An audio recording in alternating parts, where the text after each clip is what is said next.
Great. Pleasure to meet you. I'm Marcos, and then this is Seamus. Seamus, nice to meet you. Hi. Jessica, Yes, great to meet you both. Thanks so much for having me today. Of how course. did Thanks this for come coming into fruition, Marcos? How did you guys get connected? It's on. actually pretty funny. I think it's great. Um, so Seamus, Jess, do you like Jessica or Jess? Does it matter? I'm sorry, It I doesn't shouldn't matter. No. matter. Okay, so I told Seamus that hey, I'm gonna experiment with like the idea behind like Tanner. What's his last name? Tinsler. Tanner Uh, Chidchester or Chidster? Tester. Yeah. Yeah, you've probably seen him all over Instagram, right? He talks about using those particular services of like wellness pages or whatever that's in your niche to help with promotion through like organic reach. And I was Okay. like, I'll give it a try for $40, right? And I'll be on all Yeah. those pages, whatever. And then they're like, yeah, we guarantee you 1,000 followers. I was like, all right, we'll see. And then sure enough, like within the hour, it was all bots, and I'm like, shit, of It's a course, great no. guarantee. I know. And I meant to go back and delete some followers and then be like, hey, you didn't hit 1,000. Can I have my money back? Um, but it led me to a few people, not just you, actually, Jessica. Someone else reached out about that same service and they're like, was it worth it? I was like, nah, man, it's all bots. So, I mean, it's helping reach some people. So it's not like it was a complete waste. Yeah. Um, so, yeah, I mean, I loved your page. Obviously, I would not have seen it if you didn't reach out. And it felt aligned with what we're trying to like do for a conversation at our podcast here. So, Okay. welcome to the macro perspective. Well, Yeah, thanks. well, welcome. I feel like I should do like a real intro. Just a quick one. Like, welcome, Macro Perspective peeps. Thanks for being here today. We have a great guest, Jessica. Jessica, I'm gonna be real with you. This conversation spewed from serendipity, and I was not able to do my homework. I do sincerely apologize. I usually do my homework. I don't necessarily do long-winded intros, but if I could bestow that burden upon yourself, would you mind introducing yourself to the guests, or as a guest to the audience? Kind of what your background is, what your specialty is. And on this podcast, we do talk about all pillars of health, whether that's fitness, finance, to how you build a career in business, or even just your relationships. So where are you in that kind of area? All right. So I'll give you my education background first. I have bachelor's in art and then Mm-hmm. education. And while I was getting that, I thought I wanted to be a school counselor. So the plan was to get a master's in psychotherapy. And while I was there, I decided I wanted to go into the private realm of things. So I have a master's in psychotherapy. And right when I finished it, I had my first daughter, first. And that was in 2014. And I decided to become a stay-at-home mom. So since It didn't 2014, last. Didn't last, what's did it? that? It didn't last, did it? Well, I still wear the title stay-at-home mom. But I say it's my longest profession I've ever done. It's the best profession, I think. It's the hardest one. Hardest one. Yes, the hardest by far. That's so true. And so in August of 2021, it was, after pandemic and being home with 3 children, during that time, I just realized that I really needed to make some changes for myself. I just wasn't feeling happy or satisfied. And I felt like, there's got to be so much more to life than what I'm doing right now. So I kind of went on a whole, I guess we could say, like a little bit of a healing. And I really added a lot of self-care, just using my degree to kind of take care of myself.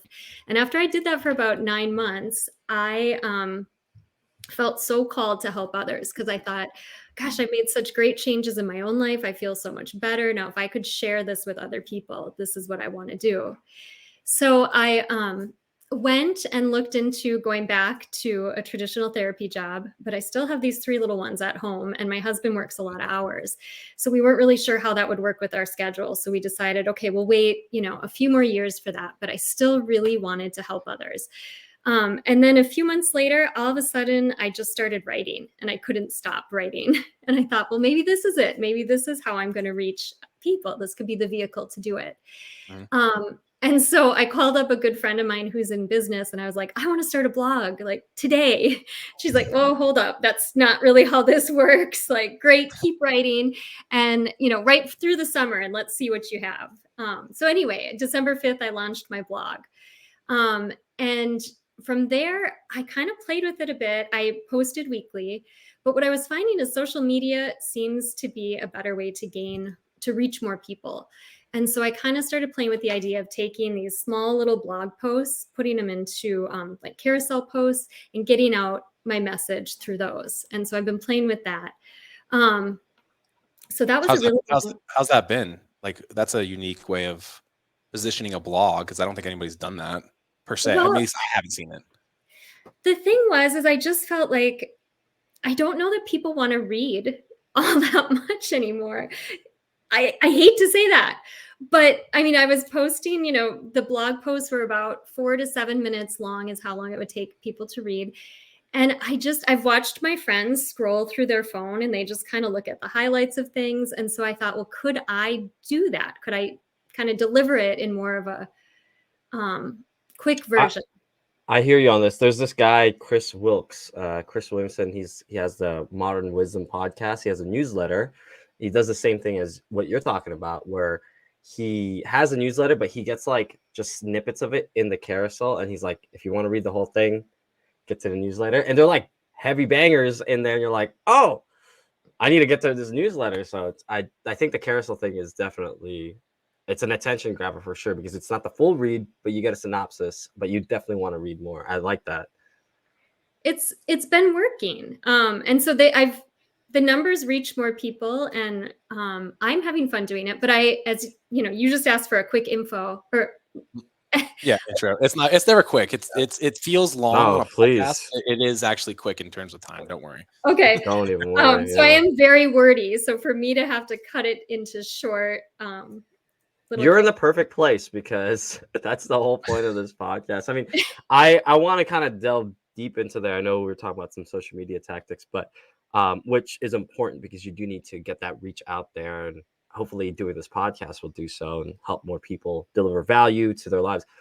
Talking about that, delivering the value that you need to help people's lives, what are some of the things that you did to help heal, to help confront some of the things that you were working on in yourself internally, and knowing that, hey, these are some of the things that people could utilize? So it was really just, I started by just kind of listening to myself and going within and saying, what can I do? And the first thing that I could do is go for a walk by myself. Now, remember, this was like at the end of the pandemic, and we had done family walks were a big deal for us. And that requires, 2 kids on a bike, 1 in a stroller, and it was super chaotic. And so that was the first thing, is I said, no, I'm going to take these walks by myself, get outside every night or in the morning. I started doing that, and that felt wonderful, but it wasn't enough. So then I kind of realized, all right, when I was in graduate school, I was really big into meditation, but I hadn't done it probably since graduate school. And so I decided to add that again. And now what was interesting was, with 3 children over summer vacation, the only way to add that was I had to wake up really early in the morning to have the house quiet. Mm-hmm. So I started setting the alarm for like 4:35 a.m. And I would wake up every morning, and from the meditation, I kind of started doing some journaling. And that combination of meditation, walking and journaling, it just really led me to some areas in my life. It was like opening this beautiful door. And I kind of started seeing like, oh, these are some places I can improve, and it was all just kind of self-led. It was wherever it took me.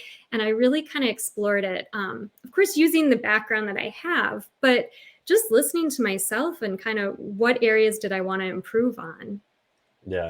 I freaking love that. I walked a ton during COVID, and walks have become my favorite. I'll be honest with you. I used to do walks because I was like, oh, it's a perfect time to listen to like podcasts. Even got on like client calls. But to be honest, my favorite walks were just the ones, whether it was with the doggy, her name is Grant, but in silence, like letting my head play and mulch and chew on thoughts. And I do journal, and I do a little bit of meditation, but like those are the things that I feel like for me, it rejuvenates my soul so much. Like the walking, especially, because I'm like, yeah, that's a good idea. Like it comes to me because I'm just kind of like moving, and it's just like the motion for some reason brings ideas to my brain. I don't know what it is. Doesn't it? It's crazy. I get my best writing ideas and maybe some of my craziest writing ideas after I kind of do this combination. And some of the best things come from just walking and really, letting your mind open up to those moments. Yeah. If I didn't have, like, for me, when my phone is with me, I'm using it as like, I'll do audio messages to myself because like, ooh, there's that idea, and I'm trying not to be present with like typing or looking at the screen, much like you guys on my morning walks. For me, it's always Monday and Friday, the days I don't go to the gym.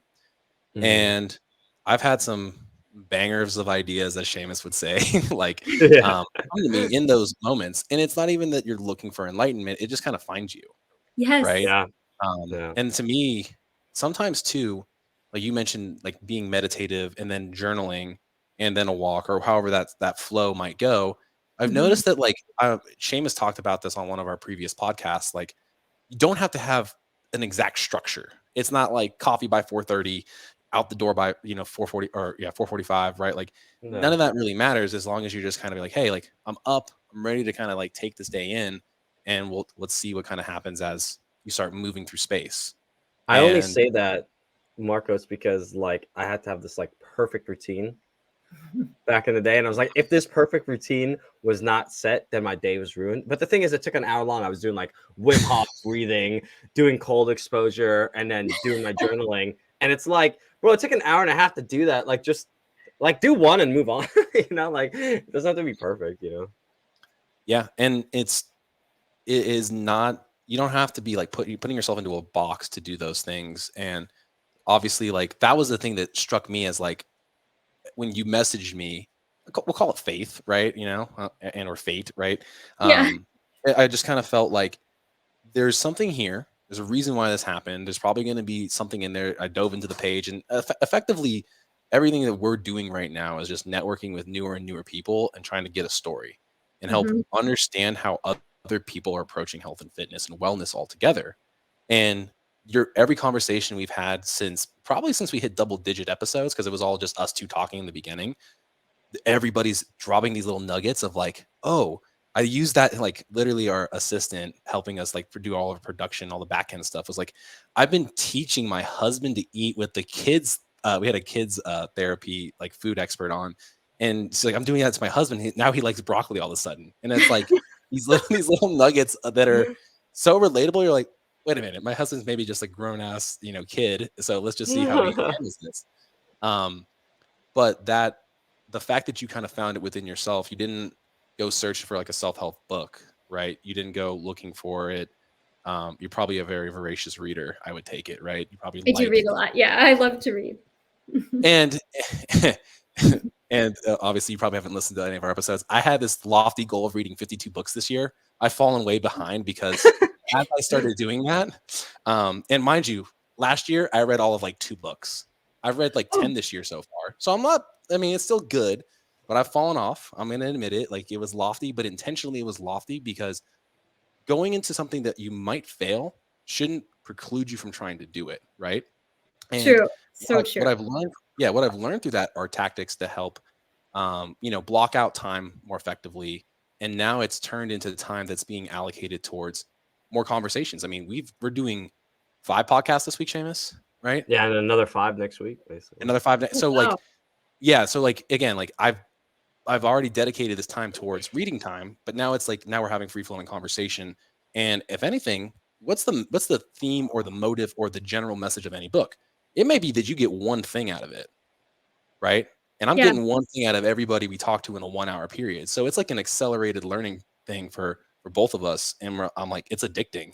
It's like I'd rather, I'd rather just to be. I'll let you roll, Jessica. Just to be clear, like I'd rather have the conversation because I think when you go to the source, we just get straight to it. Reading a book is great, and I always will do that. I'll listen to books, but I think going to the source, someone like you that has that blog, has that carousel, has that social media, and going like, what is effective now? How can I use that now?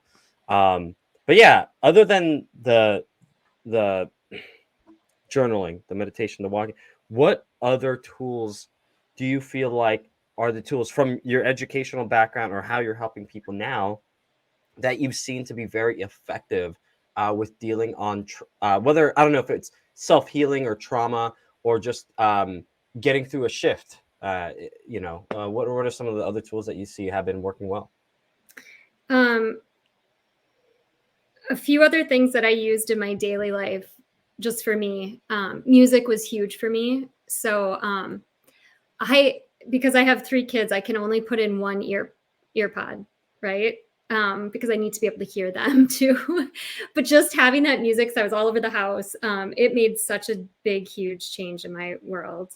And I think the other thing I made sure to do was that I was creating meals that were just a little bit more healthy, really kind of treating myself with those. So I just really started to take care of myself in a whole better way.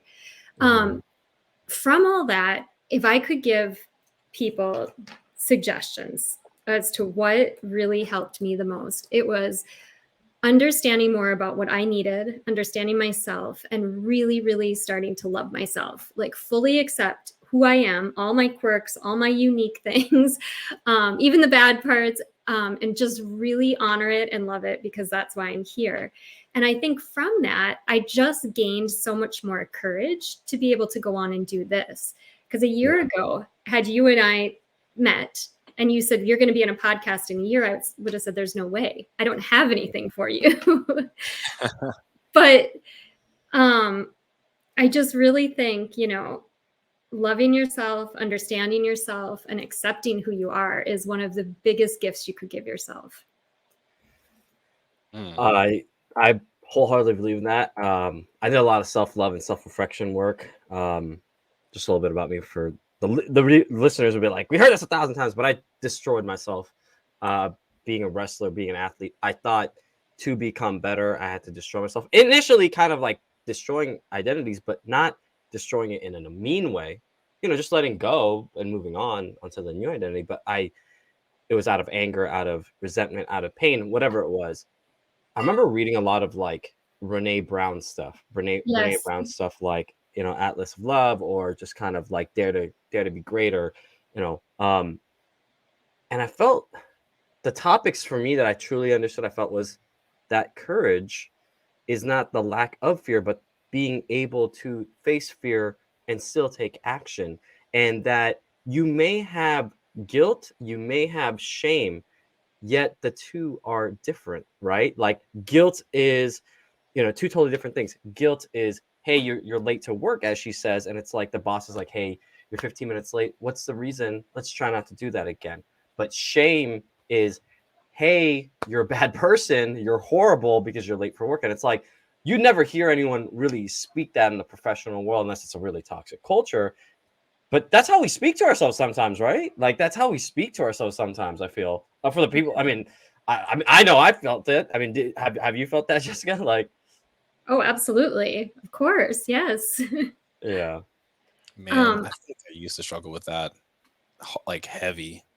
Like it was never enough. I'm not good enough. Imposter syndrome, right? Like, I'm like, I'm not doing what my degree's in, which, is not nutrition. It's math, right? And it's crazy because you mentioned that. I remember feeling that way, but I haven't felt that lately. I wonder what's changed. Maybe it is conversation. Maybe it's self-belief. Maybe it's doing things that you're uncomfortable with and having fun with people. I don't like it's cool. Can't stress that enough. So the day that I launched my blog, December 5th, to me was the scariest day of my whole life because I was coming out and just like declaring this is who I am now. And it was so much imposter syndrome and so much, am I making a fool of myself? Yeah. And that first week I had to work through that. And it was, I don't want to go back to that week. If I had to choose a week to go back to, I would not go back to that one. But my brother said something really interesting to me. I had texted him the morning after and I was like, I just did this, like now I'm not really sure what to do. And he's like, you jumped into the ocean, now swim. And I loved that advice. Oh, you jumped in the ocean, now swim. It doesn't matter which way, huh? No, just go for it, keep going. And I talked with another friend similar that day, and she's a realtor, and she's like, well, when I list the house, I have to still sell it. So keep, and all these people were just giving me the same, it followed a theme. And so even before I post some things on social media, I still go through like, oh, is this good enough? Does it make sense? Like but I'm getting a lot better at it. So I think, like you said, we kind of just have to keep working through it. It's a work in progress. What do you think are some of the blockers for self-love? Because I mean, I've worked with over thousands of people now, maybe close to like 2,000 people in my like 10 years as a coach, as a high school wrestling coach, and mentoring people. Like, what is it about the human condition that doesn't allow ourselves to love ourselves sometimes? Like, why is that such a hard skill to learn? That is $1 million question. I think you both hit on it though already, is that in our heads, we have so much negative self-talk that we we often talk to ourselves in a way where we stop that connection from happening with ourselves. You're right, and it's difficult, and it's all about like just I basically would call it positive framing, right? Yeah. Like you only induce, or you would, I mean, the law of attraction, right? We had a guy on here, very prominent figure, talking about that. You think negatively, you'll attract negative shit. How come it's always the negative people, nothing's going my way, that have the worst life that you know? I mean, again, is it coincidence, or is it they're just constantly seeking a negative behavior? Right. Right. Personally, I like to try to have a positive mental attitude about everything. Right. Mhm. So I'm going to do this thing. I'm going to hit it in stride. I know that I have a short window to execute on it, but what do I stand to gain, and what do I stand to lose? If I don't do it, well, then I don't know if it would have worked. And if I do it and it falls flat on its face, well, at least I learned something. And that's Right. been like the biggest takeaway I've had in 2022 when I left a different coaching company and started my own. I'm like, this is all on me now. What would I do It was the same. differently? Yeah. Right? What am I going to do? How am I going to handle this? Is this pressure too much? Am I worried about income? Of course, right? Like I went from something during COVID that basically like tripled my income overnight effectively, which again, great problem to have, to then being like, I don't know if this is actually making me happy or if I'm just working all the time. Hmm. Right. Yeah. Right. And, I sat down and had a conversation with my wife, and, she's like, you're just not present. You're just not here. You're here, but you're not, working from home. And I'm doing a little bit of that right now, and I acknowledge it. And it's because I'm so passionate about the current situation that we're bringing into fruition with this project, in addition to another one. And again, it's scary. It's unknown. It's gonna cost some money, which is again adding to the scary factor. Skin in the game. Skin in the game. That skin in the game makes you work for it so damn hard. It makes you so much more grateful for everything you're doing. I'm not only just worried about myself. I'm worried about Seamus. I'm worried about Rachel. I'm worried about our friend Cody, who's helping with some production stuff. I'm worried about everybody that's currently in my life helping manifest, and actualize something that's a big dream. And everybody along the way is, being impacted. And my goal is to like find ways to keep paying them. That's like my newest mission. Is like, in me seeking ways to give them opportunity, I create more for myself. And yeah, I mean, the biggest one that just happened that I'm so grateful for, that's happening this week, is I actually just have a nonprofit that we just officially like launched like last week. We got like all the paperwork in order. The IRS will take a little bit of time to make that happen, but they take their time, government. But nonetheless, I can still go do the mission, right? I'm not going to wait for status to be able to go serve my community, because I want to make an impact in kids' lives. And you're a parent, so you understand this, right?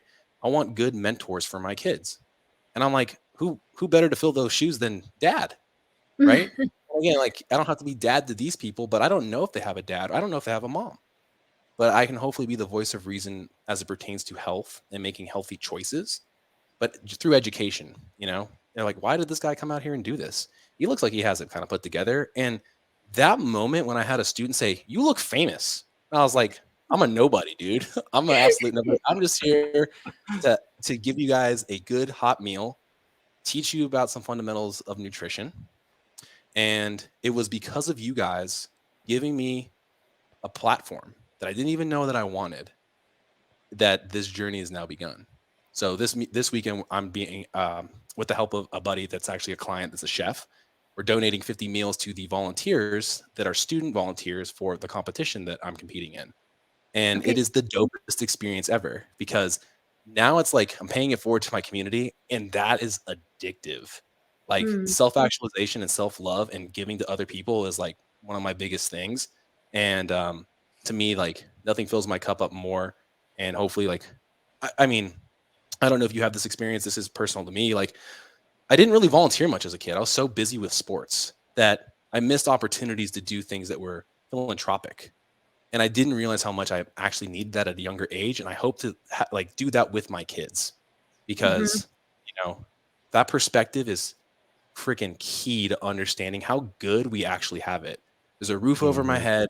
I know I can afford the food that I enjoy and like, right? There's none of this living, quote, paycheck to paycheck, even though it's kind of like that. There's a little bit of a budget, right? Mhm. But I want them to be more grateful for everything that happens, because sometimes I think we can forget how grateful we should be to ourselves. Oh, I 100% agree. The one thing that I love that you said, and that I would just love to add on is, what you're talking about is just showing up every day to make your dreams happen, right? And so I know you were saying you're worried about all these other people who are in it, but like you don't stop showing up and you keep going. And I think, isn't that what a lot of they're saying with manifestation and making things Mhm. happen? It's that you believe it and you live it. So every day you're doing Yeah, it. every damn day. And that's why on my current website, which will probably be destroyed in the next couple days, it says, "Don't talk about it, be about it." Like, Yeah, it's simple. Talk is cheap, motherfuckers. Like, literally, like, just take action. Like, as soon as you start overthinking anything, paralysis by analysis is likely going to happen. Gotta And absolutely. get out of your head. it happens to me. I'm a math guy. I can't tell you how many complex problems in abstract algebra still haunt me to this day, because it's deep level thinking and it doesn't make sense, right? And I've just like I put it, but I put it on the side. This doesn't pertain to me anymore, right? I got past the class. I got the A, right? Doesn't matter that I don't know how to look at a damn Seamus. Where's your Rubik's cube? I can use this example right I now. got a ton, brother. I got a ton, bro. I got like 7 by I know 7s. I you got have I one got on hand. 3 by 3. So this is a very I abstract haven't seen concept. one for years. This is a B cube. It's a different. They did reverse engineered it a little bit more, but like back in 2007, they made it a lot better than the Rubik's cube. But the engineering on it is pretty cool. Speed So one. it's a lot faster. Yeah, it's the B cube instead of So, Rubik's. all But right, all yeah, right. I know this is related but unrelated. So this is my math tangent that I like to throw in from time to time, because I'm an educator at heart, just like you wanted to be. Yeah. Um, how many different ways can that cube arrange itself? there's 9 trillion plus ways. All right, cool. But that's only if you're doing a standard model that requires the movement as opposed to the cube as it is right now. What if I told you Right. that you could take each corner and then flop them Then there as one move? you've just You've just changed the changed anatomy patterns, of right? it. So this is the higher Yeah. level BS thinking that my life was revolved around for my undergrad degree. And I was like, I don't want to do this anymore. I don't want to do this. Get me out, please. But that deep rabbit hole thinking is something I think manifests in so many people. And you mentioned that early on. And I know we just threw you right into this. There was no introduction. And that's kind of part of the fun, because it's like we Yeah. get to come back and say, like, you guys didn't even give me like an intro. Like, just went right into it. But it makes it more authentic, honestly. But what I realized is like that rabbit hole effect. This comes into so many of us. I watch it happen to my wife as she looks at something that might be happening to our kids. She's like, "You think he's okay?" I was like, "Yes." And tomorrow he's going to be okay. And every day after that, hopefully, it's nothing that continues to stick. Maybe it's just something that he's observing in school and he's taking it in and he's just acting on that like a hair flip.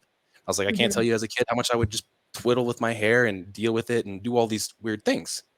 But of course, that rabbit hole effect, because we have our phones just right there, lead to this state of, again, almost depression, right? And or lack thereof of like any self-actualization or self-love, because you're just constantly trying to figure out what's wrong with you, right? Right.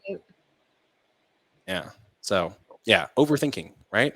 Again, I still have thoughts like Overthinking. that, but it doesn't pertain to what goes on anymore. Let's make the good No. stuff happen. And I think, yeah, depression is always getting thoughts of the past, right? Anxiety is anticipating or being anxious about the future. So if we're stuck in either of those, we're not in our present moment. And that's when we start Mhm. to really, you know, if we're not in the present moment, we can't. Spiral. What's that? Kind of spiral, right? Just like, right. you know, and it's overwhelming, and it's almost like a snowball effect, right? Absolutely. How do you bring people back to presentness? I mean, other than the stuff we talked about, like, how do you really emphasize that presentness with people? I think maybe I could ask a deeper question, because yeah, we were talking about, but like Marcus mentioned kids multiple times. How do you teach these things to your kids? Because I grew up in a household where there was trauma, there was that week to week paycheck, there was that kind of like anxiety of like, how is life looking? There was a lot of uncertainty. I see it in my girlfriend, the way she lives. I've seen patterns in her mother that I see in her, and I'm like, I need to somehow bring a light to that in a loving way, because I don't want those patterns in my kids. I also look at myself, I'm like, I don't want these patterns to go to my kids, right? So how do you bring that presentness so that people can be like, bring it to the next generation, like the good stuff, not the trauma, the generational whatever? How do you do that? So I love to use the 5 senses when I think of present moment, to ground ourselves into the present moment. And if I was teaching it to my kids, I would take an orange, because that's something they could do this with. Okay. And so in order to get into the present moment, we have to be in all of our senses. We have to be able to breathe, right? We have to be feeling in our body. So then I would actually say to them, okay, look at the orange, observe it. What does it look like? We go through that. Smell the orange, because then you're taking that in. Can you hear anything? Of course, they wouldn't be able to. Taste the orange, that would be another thing. And so as you're doing all these things with the orange, you're just really in that moment. And I think that's a great way for me to just kind of really ground in that moment. It was really funny. I was on a walk a few days ago, or a week ago or so, and I'm actually making a post about this, because I had one of those aha present moment, where I was in my thoughts. I was reliving something in the past, and I was really feeling sad about it, that it didn't go the way I wanted. And all of a sudden I just stopped, and I kind of looked around, and I was like, this is a beautiful sunny day. I'm in Minnesota. Like, it was a pleasant temperature. The birds were singing, it blue sky and clouds. And I was like, oh my goodness, this moment is beautiful. And here I am thinking about something that is not here.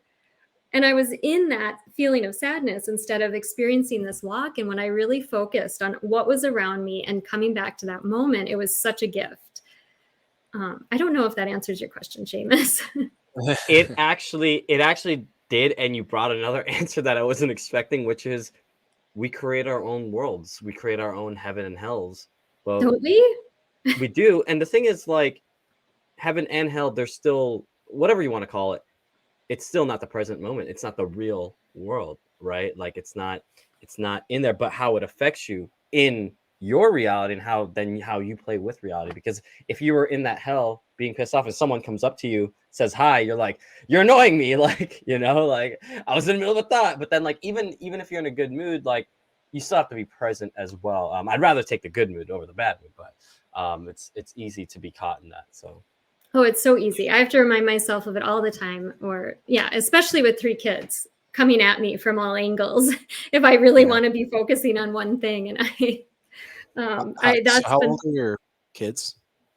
I have a 9-year-old, 7, and 3. Okay. 9, 7, and 3. Are they all girls, or you have 2 boys girls and 1 boy? My youngest is a boy. Okay. You guys tried for that third one because you wanted that boy, you wanted that son. My husband would probably say yes. I just really felt that we were meant to have a third. I couldn't give up on the feeling. So that's 3 and done. My mom had 4. Oof, 3 is a lot. Yeah. So 4 would be, I don't know. She's crazy. Yeah, and I'm sorry. I cut you off on that thought, but I was curious, as like, because you mentioned that first one happening. I figured it was 9, and just wanted to know what was the age ranges. Obviously, I'm sure the 9 and the 7-year-old can help out with the 3-year-old, and obviously that's part of what you want to like relate over to people is thoughts about parenting, right? And in a way that gets them thinking, right? Like what is like in that niche specifically, right? Obviously, like this is the dad in me asking, what is it that you're trying to like specialize in there? Like Um, with when I element. relate parenting, I relate a lot of parenting to mindfulness, because I think one of my biggest things that I've realized as a parent is I can control my reaction, right? I cannot control their behavior. Like I can't control their reaction to a situation, but I am in control of myself. So, for instance, I know my trigger is fighting. I can't stand when my kids fight. Um, and I have to control the way that I react to that. Or if one of them is really upset, I can provide space for them to calm down, and I can do it in a nurturing way, or I can get really upset, because sometimes when they get hurt, it's really scary. Like as a parent, right? Have you ever had Mhm. that where they've gotten hurt and you freak out more because Oh, like you you I've you had you mentioned that. That it was my wife more than me. I feel like it's more of the female that will get that emotional response, and I'm like, all right, cool. There's a goose egg. Let me call Seamus and I work for doctors. Let me call the doctor I work for and see what he says. And yeah, still, we had a 15-minute conversation of my doctor calming her down. We know him personally as well. And she's still like, I need to go to the ER. I was like, are you shitting me? Like, why did we just go? Like he just told you we're gonna get sent back, but she didn't care because that accident happened. I need to know she's not concussed. I'm like, what? Oh man. yeah, I've had that reaction where like they get like a cut or something and I scream and then I make it even worse. So I'm like, okay, like this is not going to help the situation, right? I feel like I Yeah. would be the worst parent because I got hurt a lot. And I was just like, I just shook it off like a dog and just moved on. So I'm just expecting that of my kid, like him getting hurt. And I'm like, yeah, just move on. It But might be helpful too. But I think that's the beautiful thing about having, you know, two sides of this, right? Like typically men tend to fall in the more logical pattern and processing, right? That's just like based on biology. And women tend to have that nurturing, tender, emotional kind of connection with the kids. And so I'm always sitting back and observing, and I will never let this story no one will ever let me live this story down. We were walking and yeah, it was my son. I'm trying to remember. My son trips. It was during COVID. We were, finally going out as like the family walks, like you said. We went to this like underground railroad passage near the Hoover Dam here in Vegas. And he like slip fell, got a boo-boo. And I just like sat there for a second and like, how's he gonna react? And everybody else was like, Marcos, why the fuck didn't you just pick him up and like love on him? And I was processing. I was like, well, I was just letting it all sink in. And everybody there was like the rest of the day. Oh, I'm just gonna, assess the situation, Marcos. Like, I'm like, but if I bring attention to something that he may have just gotten up and walked it off cool as a cucumber, well, then I didn't draw attention to something, right? But everybody else is like, let me coddle you and do this, and I'm just like, I don't know what's right or wrong. I'm here to I'm a new parent just like you, wife. Like, I have no idea. And yeah, like, but to this day, they're like, "Oh, let me assess the situation." I was like, "Well, that's how I am. I'm sorry. That's my parenting." Jessica, I feel like from your background and working with the kids, I feel like, listening to that is like, I feel that you're not allowing the child to come to their own fruitions, come to their own aha moments, or come into their own self coping mechanisms. Is that kind of like true if you're always coddling them? Well, as Marcus was talking, you were reminding me of the fact that I too remember watching certain reactions to things with my kids, and they wouldn't necessarily react as much. But then I've watched my youngest. He learns how to react from watching his sisters on things. Mm, So yes. it really makes you wonder, like, okay, how much you know of us overreacting then plays into how they react to it as well, because they kind of learn that from us. Mm. And then when there's siblings in the mix, they're learning from them as well.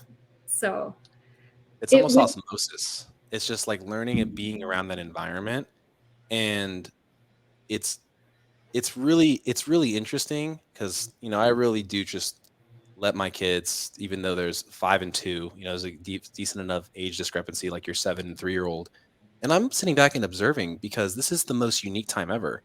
I work from home for all of my jobs. And my kids are there, you know, a good majority of the time. A lot of these things that I'm witnessing, most parents never got to witness growing up. They were out working. They were actually like physically at the job. And technology allows you to be around. And I'm just like, what was I doing during that time? What was I doing when I was 5? I think about it. I was like, Pokemon. Pokemon was out. I was definitely playing Pokemon. So, like, but I mean, The like, phenomena. though I remember that, I'm also trying to think back and being like, oh man, I think I was doing karate. Like my son's doing jujitsu right now. And I'm like, I'm trying to like put it in my head as to like what was being shaped then. I can't remember. Like 5 is like, it's a tough age to remember. You know, maybe doing what you just mentioned with that technique about like smelling, tasting, feeling, using my 5 senses. There are like vivid memories that I can like see, smell, taste, and get to that point in that memory bank. But it had to be like super unique, you know, whether it's like a certain smell of like my grandma's perfume, you know, something olfactory, essentially, an ocean breeze in Puerto Rico with a family vacation, right? Like there's just so many things of like, I mean, I don't really, I think most people repress probably their bad memories, right? But I don't remember any of them. So all I remember are these good ones. So I try to keep those things moving. You truly repressed it, Marco. It's gone. Well, I think that would just say you have a really positive outlook on life too. When we were in graduate school, one of the things we would do is like I can't remember. I'm sorry. It's been so many years. It's actually called something, but we would go back. What was your very first memory that you could remember? And we would get a few of these. And they were just similar to what you said. And then you kind of look at a theme. What kind of theme can you pick out of these? Because you can kind of see how people start to shape what they believe, you know, in their life. And so what you were saying were all peaceful, beautiful memories. And so that's where, you know, it's kind of saying like you're a more positive person. You probably look at the world in a pretty positive way as well. Yeah, I try to force it. I'm not gonna lie. Like, force it. But like, if it's there, then everything can be positive. And it's a really interesting exercise because like I'm doing it right now, and I do have ones, and this is, again, you dive in people's brains all the time, so I'm sure you get this. Not anymore. No. I see on your website you said there's going to be one-to-one coaching, so it's going to come back, even though it's not going to be what you sell, guaranteed, because that's what we do, and you know it's definitely changed after COVID. I'll tell you that much. Yeah. But I remember preschool, the taste of like hot dogs cut up with like baked beans, and the smell of a cot, like literally the little cots you would sleep on, and like. I can drive past that old location. I know exactly where it is. I still remember the smell of the wood chips inside of it. Like it's crazy. Like memory is a really weird thing, you know. Like I don't know. Yeah. I don't know. I'll tell you one thing with memory, Marcos. Like I remember, like I was going. This is really weird, but I remember going with my girlfriend fragrance shopping. She went to this place called like Byredo or something. I don't know. It's someplace in the mall. I could care. You less, remember? But you liar. I remember. I know exactly the scent. The lady, she gives me the scent to smell, and I'm telling you, in literally, I don't know what it is. In like an instant, I smelled it, and I was like, "This reminds me of a tree that I grew up around in the Philippines." And I was like I like literally told Desiree word by word, frame by frame, picture by picture of like, oh yeah, so it was like 2 houses to the left, and then you take a left and it's down this little dirt path, and then it's like this tree right there. It was always right there. And like we just hang around it, and then I'd play at this little spot, and like it just like brought me back to this whole memory. So I totally understand. Like memory is once it gets like locked in, like I just remembered so many stuff, you know. Yeah. Are you a really creative person? So I used to be. Okay. I used to be an artist. It's weird because I grew up. My grandma she worked on films in like Disney. She used to work for Pixar, like Lion King, Atlantis, and I wanted to be like her before. I wanted to go into art, and I used to draw a lot. And I used to, I don't draw anymore. That I think was just it's out of me. It's not something I necessarily want to pursue, but I was at one point. Yeah. Yeah. I'm mathematically inclined, artistic, like music and stuff makes sense because there's a strong correlation, but I don't tap into that often just because I don't have time. It's unfortunate. I actually really enjoy music theory and the understanding of why progressions work and how like the ear can kind of almost decipher math in a sense. But yeah, like creativity, was never an artist. That was my grandpa's thing. He tried to show me some stuff, but it never picked up. I definitely appreciate art. I wondered Yes. about Seamus because his detailed description in the memory, it was so detailed and so specific, and you were able to take in so much. So that's why I asked that. Yeah, I mean, I definitely am very sensitive to like, I know that I am because I was, but like to understanding like imaging and using math for imaging because I used to do a lot of like 3-dimensional stuff, like in terms of like, you know, how you create art and like perspective, paintings and stuff. And I was really into that at a point, and I can get very dialed in on details at a point that it's like a little bit too perfectionist. And I think that's why I stopped being an artist. I stopped drawing because I was such a perfectionist, and it hurt me when I could not live up to like what was I see in my head to the paper. That's and I used to take a lot of art classes, and I'm telling you, like it was just like I was like, I think I'm okay. Like I get a little too angry around this stuff, you know. So, Jessica, let me ask you. So, I've done a little digging into your website, and I know things or projects you want to get to is like classes and coursework, one-to-one coaching, podcasts. So, obviously, doing that now. Yeah, that's You write a exciting. book as well. Like, where, like, again, to what I see, it was like again, parenting your journey in wellness. And you mentioned like tips and like one of the articles was 5 ways to add self-care to your day. And you mentioned a little bit, but are those like your core 5 that was in that article that you wrote, or are there other ones that you also have? Let's see. In that article, there was a morning routine. Yes. I believe that was huge. And I remember there was a night routine. Honor yourself. Circadian rhythm. Yep. Focus on your breath. And then I think I have it here, present moment practice. I love this. Yeah, I mean, I would say that kind of everything falls into those 5. There's so much to self-care though, and I think it really is about just listening to yourself and what do you need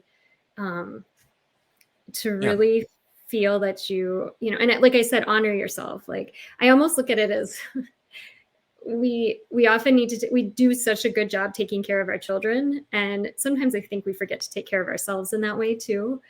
And so I want to ask you though, this is just something that came into my head, and this has more to do with like, this is a deeper philosophical question, but like I know you say, hey, listen to yourself, but there's one thing in the fitness and nutrition space, it's called intuitive eating.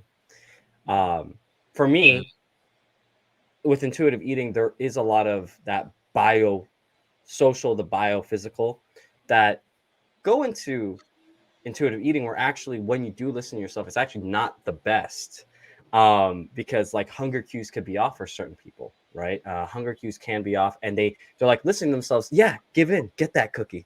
Nothing against cookies, I love Oreos. I'm just saying that sometimes when people listen to themselves, how can you differentiate like listening to yourself where it's coming from a place of fear and like anxiety, or from a place of like goodness and presentness? How do you differ? Like, because I kind of want to know how that works for someone if they're listening to this. Well, I think what you're getting at, when we ask ourselves the question of, is this coming from a place of fear or is it coming from a place of love? Okay. And could that maybe answer that question of, all right, loving myself, taking care of myself, is that cookie my best choice right now? Or is it because I am feeling this and I just want the cookie to, you know, take over and kind of mask some of those feelings? I wonder if you could answer it in that question. I feel like you can. I feel like you can, because does it come from a place of self-love, or from a place of fear? I just ask because sometimes people have voices in their head that are not their own, but it's been a story that they've been told to themselves, and a pattern they've told themselves. You've probably seen where it's like, where is this voice really from? Is it yourself? Is it your parents' expectations? Was it a relationship that someone said something to you and you've been trying to prove them wrong or something, right? So how would someone try to go deeper? Is it just more asking more questions, exploring it more, journaling more? Getting to know yourself more, right? I was listening to something, I want to say it was Corey Mascara. I'm not sure if I'm saying his last name right. He's a Buddhist, and I think it was him, and he was talking about how your intuition, it's quiet and it is aligned with yourself, where, if it's coming from your ego or the negative, like you're talking about, the negative self-talk, like you're, that it doesn't feel as peaceful, and it feels maybe more rushed. I'm mixing his words here probably a lot, but I really kind of sat with that. And you had mentioned before, I wrote it down. I was doing some therapist stuff here, writing notes as you were talking of things that you said that were interesting. But you talked about, is it feeling aligned with you? You were talking about that, I think, with your nonprofit, I think. Right? And so I wonder, I don't know this for sure, but could we check it through, like, that is it aligned with myself? Does it feel right? Is it, working with my goals? Or is this... We literally had a convo on this earlier today, Seamus and I, about, yeah, because, alignment is everything. You can't sell something that you don't align with. Yeah. And literally it's been the hardest thing for niching down how I want to go about presenting a product or a service offering to people. It's been really the problem for the last year, essentially. But I finally, on our guest yesterday, sparked some motivation. He gave me the explanation of why you need to niche it down. And then it helped me understand, I now know where I need to find my alignment to. And then the alignment thing happened with another conversation with somebody else today. All these things were, this perpetual state of motion, just like we're talking about walking is that motion to get the juices flowing. So my average steps over the last 3 years plus has been, slowly going up. It's like 12 to 15, like this year right now is like 12K steps per day, right? The year before that was like 10 to 11. The year before that was like 9 to 10. And through that movement, it's led to more creativity. It's led to everything that we were, everything that's going on. And so that alignment is key. And I couldn't find it, and it wasn't the right time, is what it told me. Hey, my beliefs are currently here. It's not sellable. I know that, but I need to go through the process of building this thing out so that I can then know when I'm ready to actualize that thing, it's there. And then I got all excited. I called Seamus. We talked for like 45 minutes. We talked a lot today, actually. We've been talking a lot lately. I don't know. Things are turning too fast. Yeah, and being aligned with you matters so much, because it's like, if your core beliefs cannot stand behind whatever it is you want to go out and tell the world and the universe, then you're doomed. And that was like the biggest thing.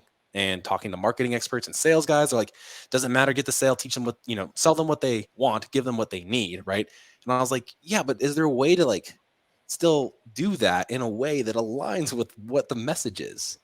And then I think I really do think we found it, because it's like, we finally figured out what the solution to the problem is. We just had to figure out how to ask the question to find the problem. Yeah. Well, have to be with what you just described too, it's an integrity thing, Absolutely. You want it, that's huge for you. You're not going to do it. Like, you have to believe in it. And so you're still working on it. Oh yeah. Well, I think we got it. I think it's like, now it's like, buy the domain, do the rebranding, do these things, and make it come to fruition.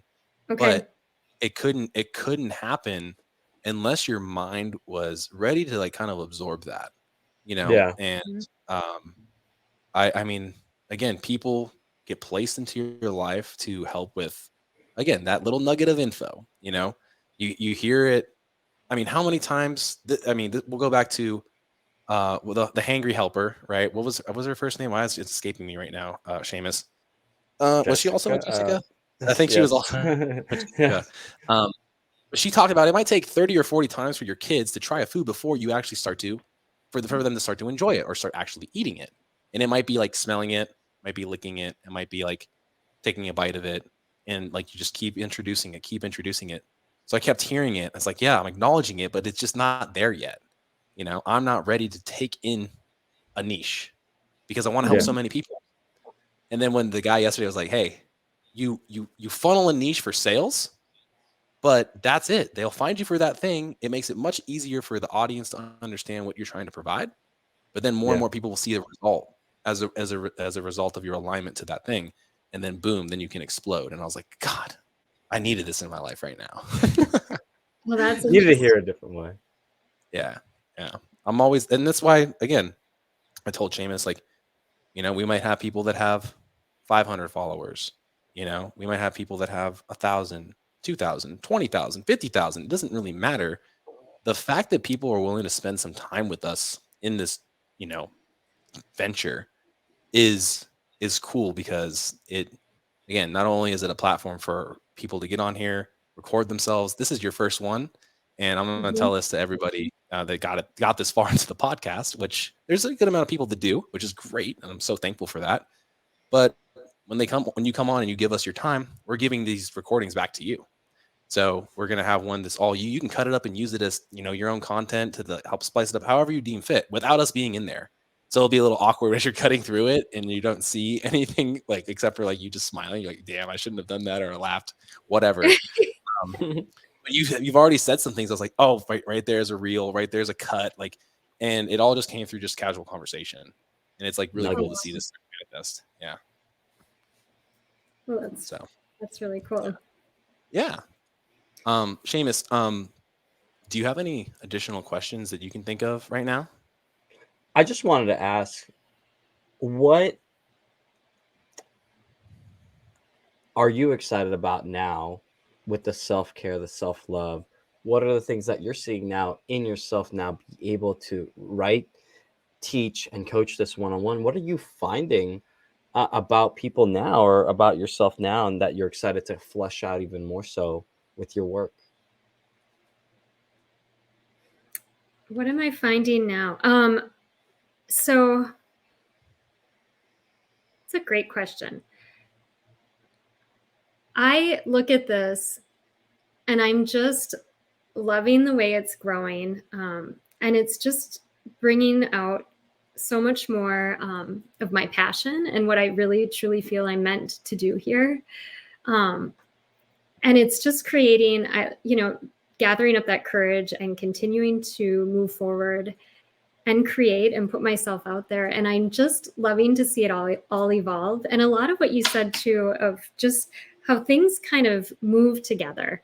And all of a sudden you're just moving in a direction just by putting in the work. I'm working on creating a 6-week series of classes right now for girls ages 3rd grade through 6th grade at a after school program center here.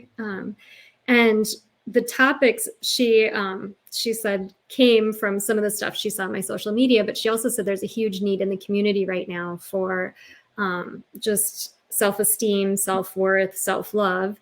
And so we're kind of creating those concepts and we're putting them into a class.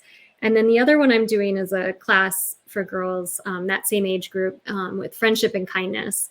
And so that's kind of moving forward. But I thought, like, just how exciting to be making these classes. And, when I put it up on the website back in December, I had no idea how that would ever happen. And things just kind of move in that direction. And then the other thing I'm working on that I'm really excited is I, via Instagram, reached out to somebody who I just found her page really interesting. She's a therapist in Texas, and her name is Gladys Sanchez. And I reached out to her and I said, would you ever be interested in doing a collaboration together? And so we started to talk, and we could not believe how she's worked as a mom but our two stories in motherhood and our journeys were so similar because she kind of went through a healing journey as well and kind of switched her line of work. And so we couldn't believe it. We said, well, why don't we work together and kind of create some classes and workshops, and then some down the road, some therapeutic workshops as well. So all of that, I guess the long answer again to your question, Seamus, is just, I think it's just amazing how when we really start putting in the work and we start doing what we love and it's our passion, things just, they're going to find a way to happen for us. I love what you said there. We had someone named DP Gates the other day, who's kind of like the head of Bob Proctor Institute.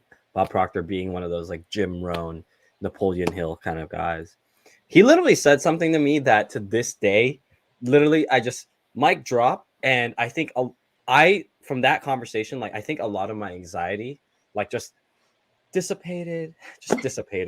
And what you said, there's the same thing. I set the goal. I'm very clear with the goal. Marcos and I are very clear with the goal. And the how we'll figure out the how because we have these connections. If you want to figure something out, it's not going to read a book per se. Probably the best way to do it is save that time, compress it, and go to the people that can just point you the right direction and how to do it. And like this conversation right now, self-love, self-care. You just gave us everything, right? Boom, go do that. So we know we could do that. We got the right people. What I realized though is when you get clear, you have the identity that you're trying to create, like we talked about before. Like, does this align with who I am or I'm trying to be? Is it fear or love based? He said this.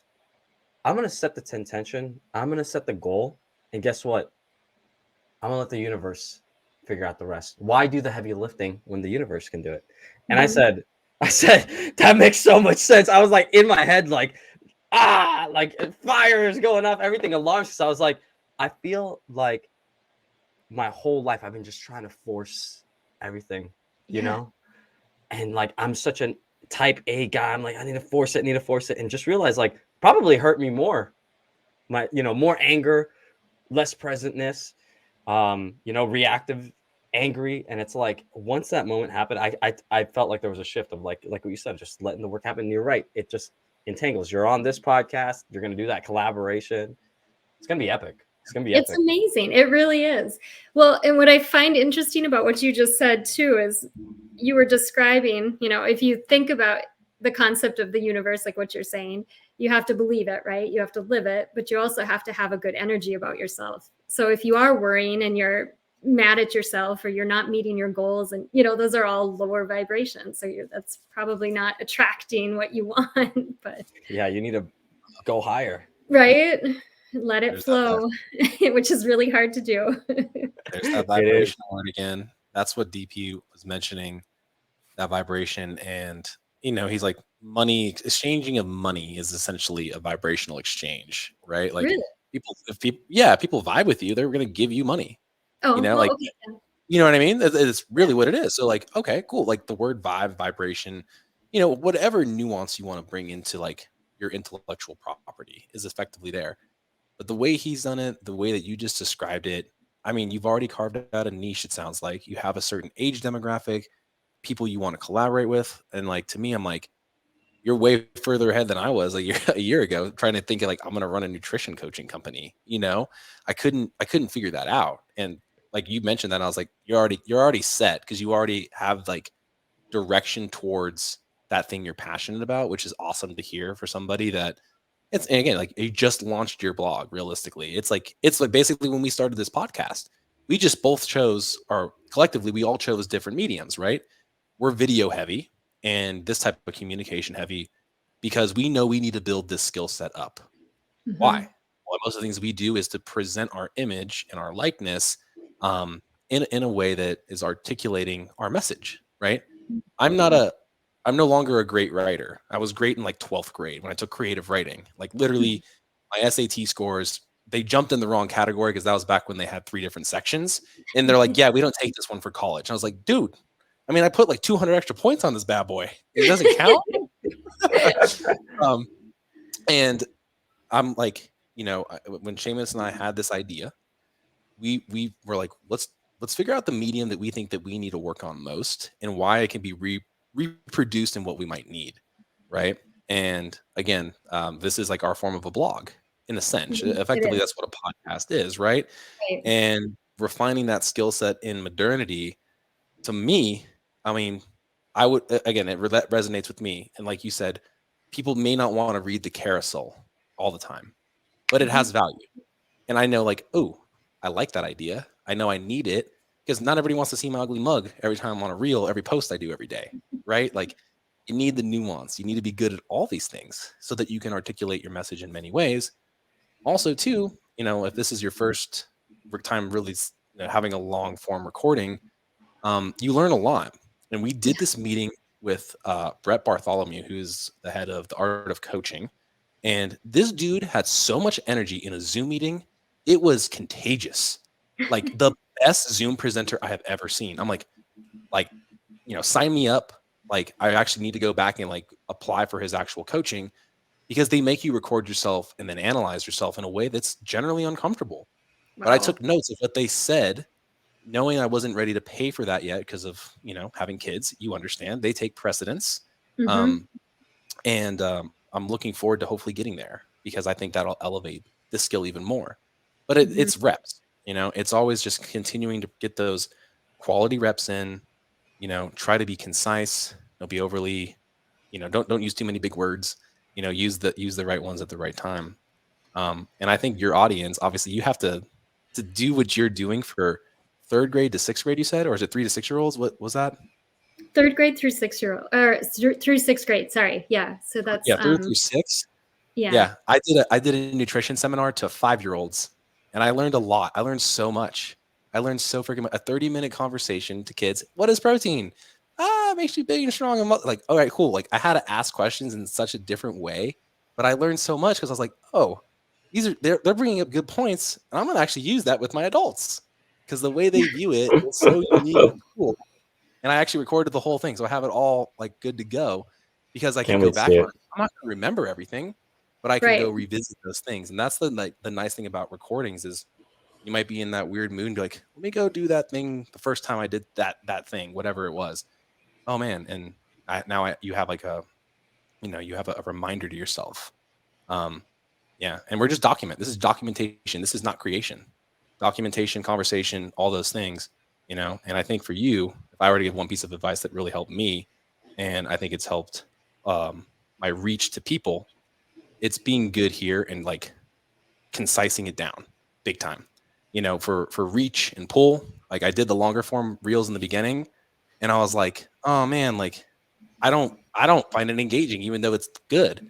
And then my Mhm. other person was like, dude, you need to be punchier, snappier, learn how to just say it in a very clear in 15 seconds. I was like, that's unnatural. No one does that. And then when you learn it, you're like, oh my God, it carries over to so much. Now I have a Yeah. quick point. And it's really cool. I mean, and Seamus has probably seen the evolution of that too.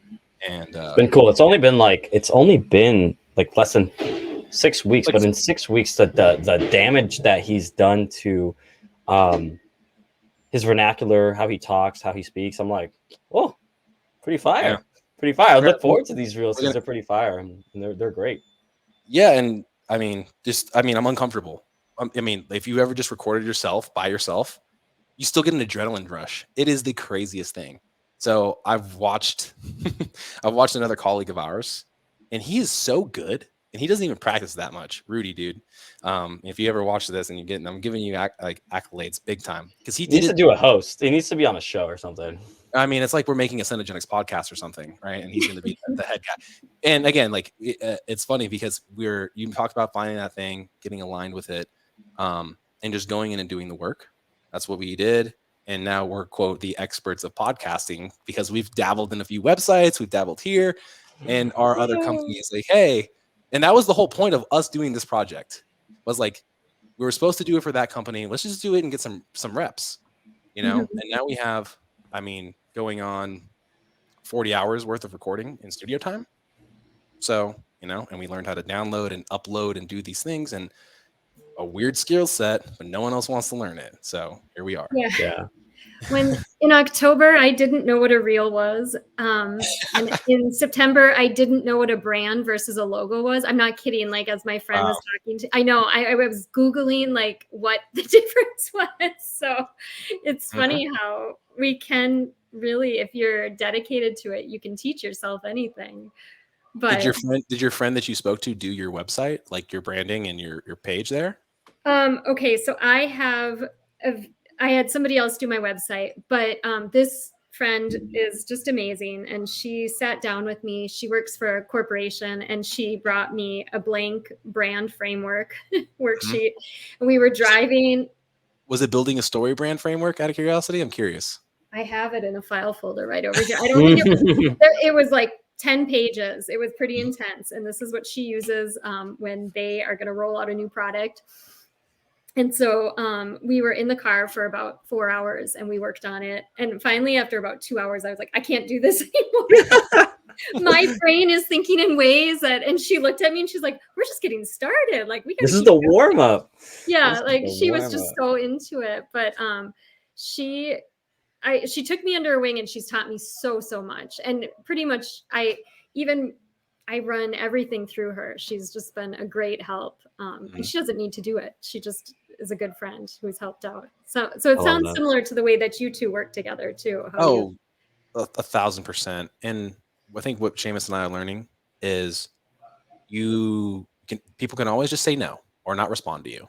Mm-hmm. And I actually really admire that about Seamus, because yesterday, we're like, hey, like, do you have any recommendations for people to get on here, to somebody that has a good following? He's like, who do you want?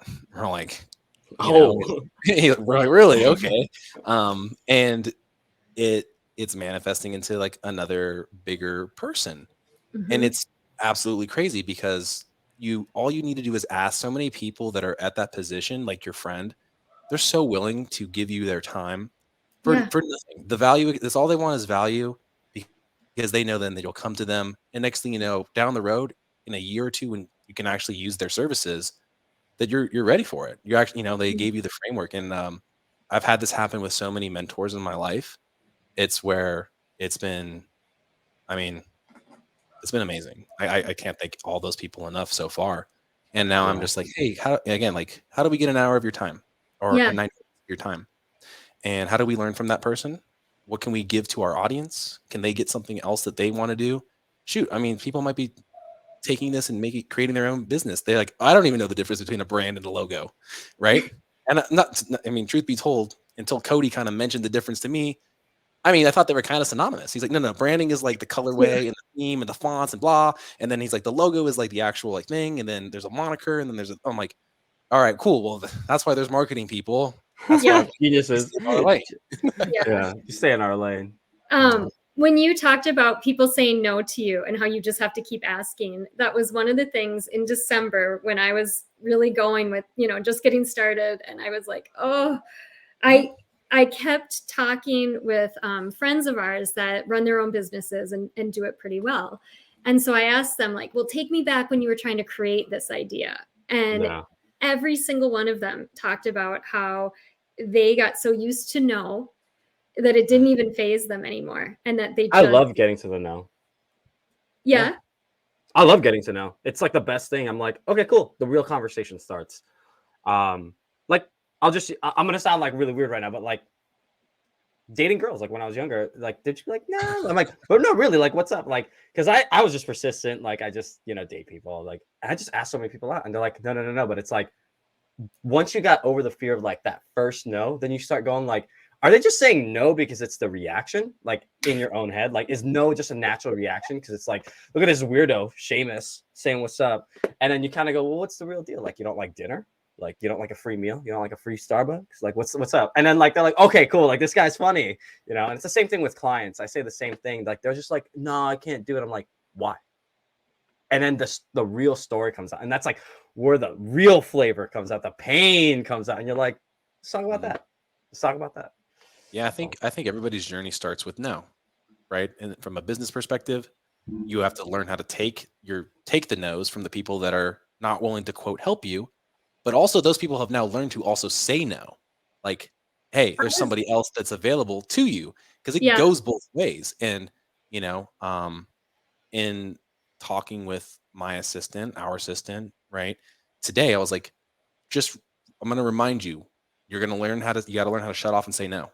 Like, I know that you can handle this at any time of the day, but I'm also I completely understand if you're not going to be available from the hours of 6 to 10 p.m. to be with your husband. Saying no is okay. That's part of this thing, right? Mhm.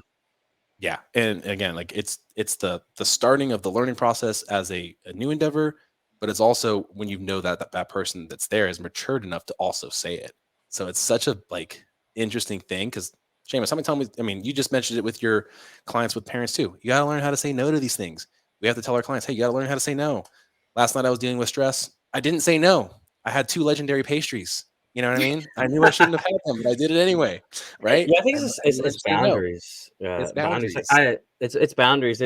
It's not necessarily like no forever. It could just be like a no right now, like not yet, But or sometimes it is a no to me, like for certain clients, right? Just because like not everyone's gonna be working with you.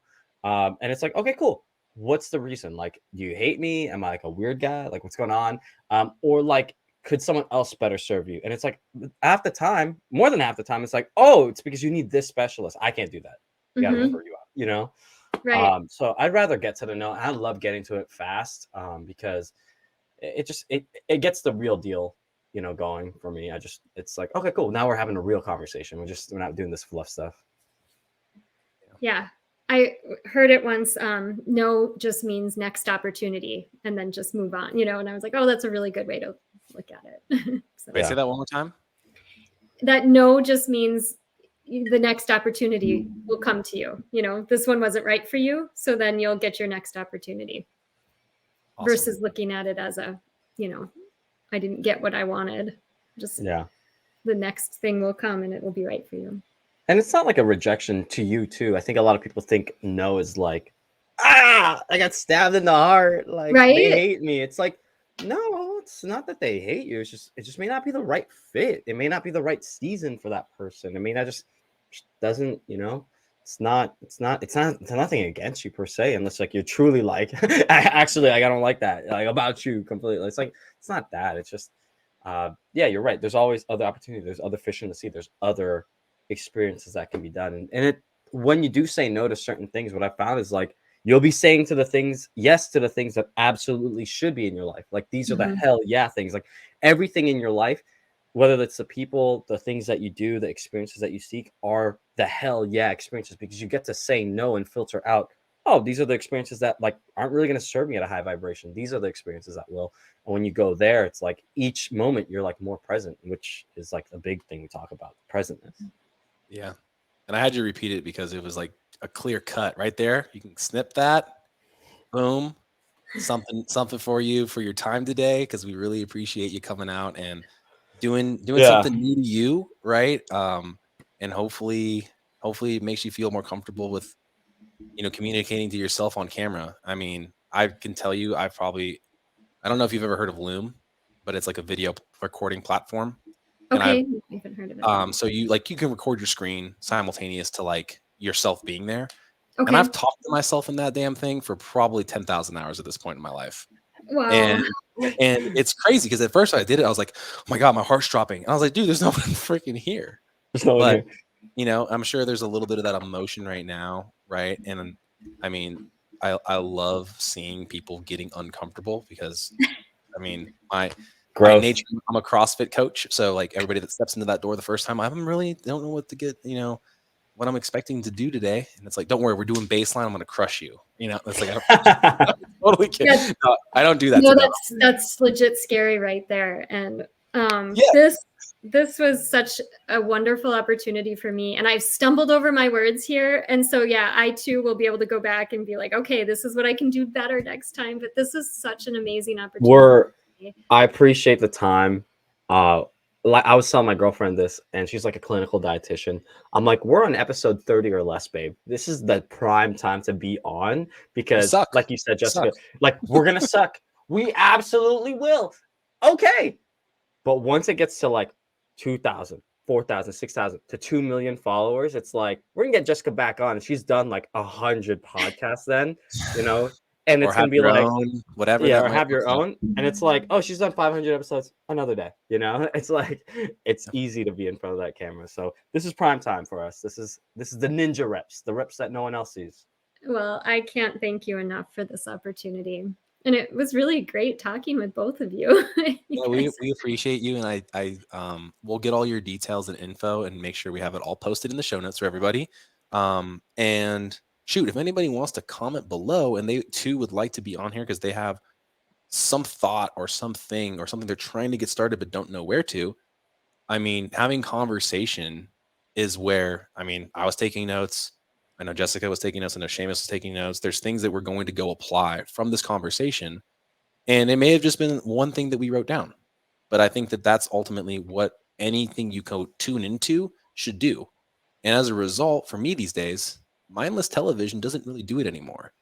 This having a clear message, this podcast is on this, and I'll filter through it. You know, I'll say no. I'll say no to a few of them. I don't really want to listen to this person. I don't know. This person's really niche. Do I really want to listen to this right now? And I think it's important. So, Seamus, is there any other closing thoughts that you need for the outro here? I'll just say, guys, take what Jessica gave you today. If you are not doing any self-care, self-love work, maybe you are not vibrating in a way for the universe to do the work you want it to do for you. Maybe the opportunities aren't opening up because you aren't reaching out. You aren't checking in. And if you could do more of that journaling, meditation, or even a walk, I think you'll find that things start aligning, like we talked about here today.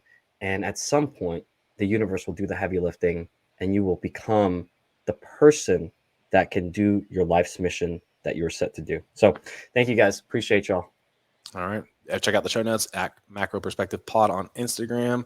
And then you can find us on platforms such as YouTube and Spotify if that's where you're listening to us here. And then you can find Jessica on Instagram with faith or with love and faith at with love and faith. And then her website is also titled that as well, right? Withloveandfaith.com. That's right. Yes. Awesome. And we'll have that link below. And thank you guys all again.